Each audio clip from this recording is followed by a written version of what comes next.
Olá a todas as pessoas! Hoje eu vou apresentar o trabalho Mapeamento da Rede Socioassistencial e de Saúde para atendimento da população em situação de rua em Salvador, Bahia, Brasil. Esse trabalho foi desenvolvido por Ananda Ginonádio e Renata Veras, apoiado pela CAPES e pela Universidade Federal da Bahia. Inicialmente, é importante falar que o Brasil é um país marcado pela desigualdade social.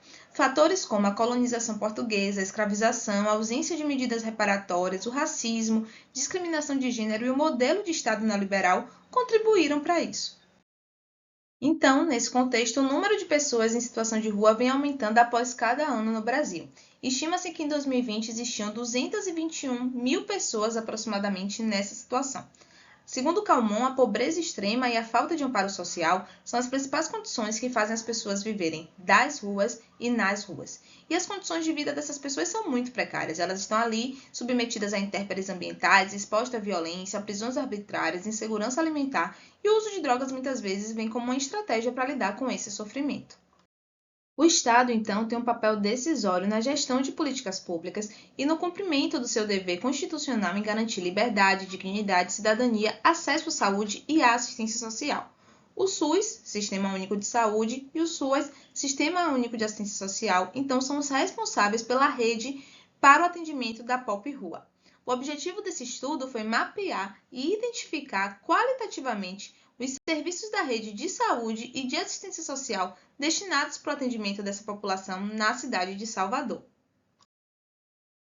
Salvador é, então, a quarta maior capital brasileira e em 2017 tinha uma estimativa de ter entre 14 e 17 mil pessoas em situação de rua. Alguns anos depois, hoje, estima-se que esse número seja muito maior.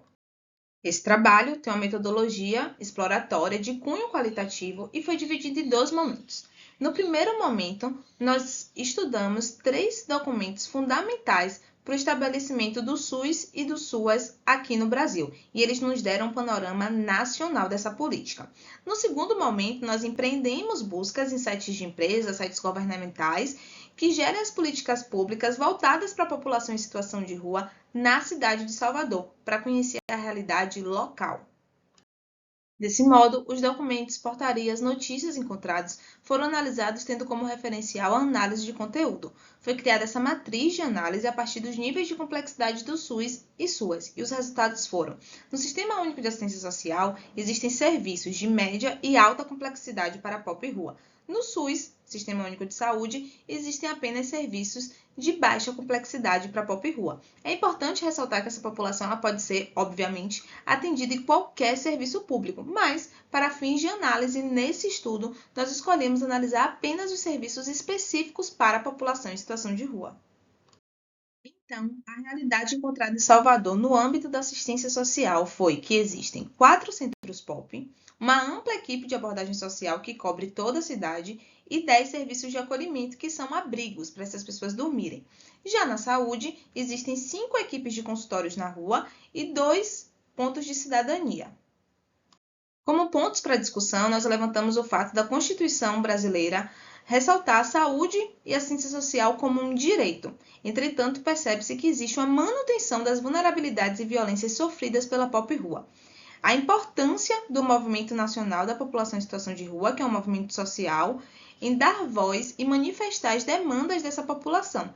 A importância também da criação de políticas e serviços especializados para a POP Rua e suas especificidades. Destacamos o fator racial. Em Salvador, 88,9% da população em situação de rua é composta por pessoas negras, ou seja, a maior parte das pessoas que estão submetidas à pobreza e às vulnerabilidades são negras. Essas pessoas elas ainda sofrem muito preconceito e muita estigmatização, inclusive nos espaços institucionais.